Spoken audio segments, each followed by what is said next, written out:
সামনে অ্যাক্সিডেন্ট, মানে বিরাট বড় ফাড়র থেকে বেঁচে গেছে, মানে দুটোই এয়ার ব্যাগ বেরিয়েছে।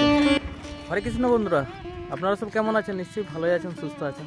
তো বন্ধুরা, বুঝতে পারছেন ভিডিও অনেকদিন দেওয়া হয়নি, তো মানে যে কারণে আমি ভিডিওটা করলাম, আমার 4 চাকা 2 চাকা লাইসেন্স হচ্ছে যে পরে আপনার 2013 2023-এ আমার লাইসেন্স মানে রেনু করাইতে হতো।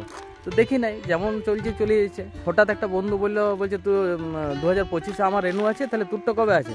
তো আমি যখনই দেখলাম দেখছি 2023-এ, মানে তার আগে আপনার মায়াপুর, নবদ্বীপ, মানে যত রকম আগে চালাই ঘুরে দিয়েছি। যাই হোক, কোনোদিন কোনো অসুবিধায় পড়ি নাই।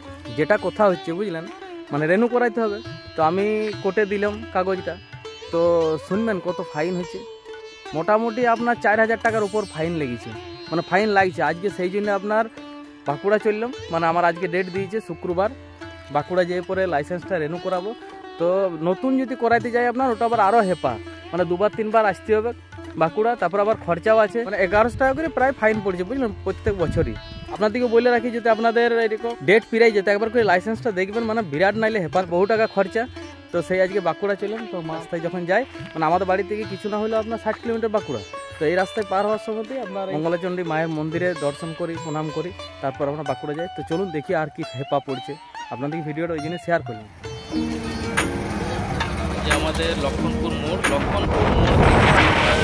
হয়ে পরে আমরা ছাতনা হয়ে পরে বাঁকুড়া যাই। মানে এই রাস্তাটা আমাদের একটু শর্টকাট বটে বুঝলেন। সৌন্দর্যে ঘেরা আমাদের বাঁকুড়া, পলাশ ফুল না বাঁ দিকে রয়ে যাচ্ছে আপনার শুশুনিয়া পাহাড়।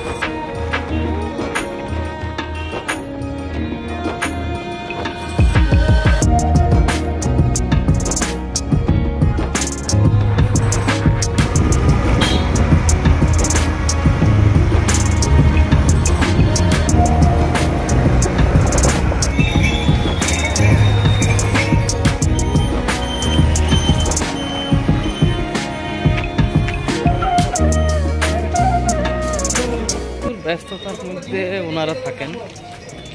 যাই হোক, আমাদের একটা কাগজ দিলে এবার লাইন দিতে বলছে, সে লাইন দিতে চললাম যেখানে লার্নার দেয়।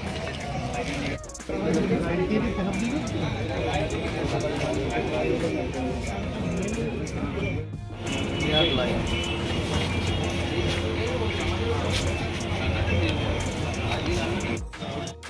কি ভাগ্য করে এসেছি বলুন, মানে প্রথম থেকে লাইন দিয়েছিলাম বুঝলেন।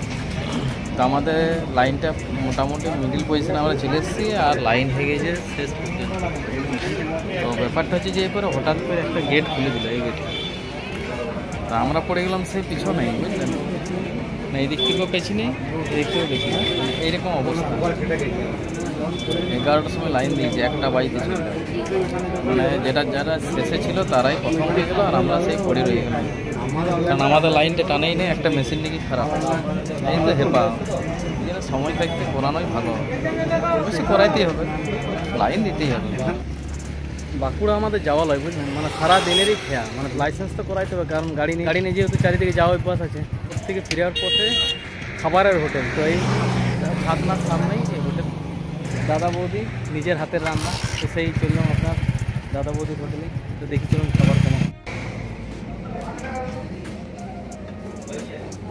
হোটেলটা আপনার খুব পরিষ্কার পরিচ্ছন্ন বুঝলাম, খাবার দাবারও খুব ভালো। যাই হোক, খাওয়া যাবে, খাবার মোটামুটি ভালোই ওঠে বুঝলেন। শরীর খেলাম, আর আপনার 70 টাকা করে প্লেট, ডিম ভাজা ভাত। নামটা খুব সুন্দর দেখলাম বুঝলেন, দাদা বৌদি নিজের হাতের রান্না। তো যাই নিজের হাতেরই বটে, ঘরের মতনই খেলাম, ভালো লাগে। তো ভিডিওটা দিতাম না বুঝলেন, মানে হেপার জন্যই দিলাম। তো আপনাদের কেমন লাগলো বলুন, নিশ্চয়ই ভালো লাগারই কথা। ধন্যবাদ।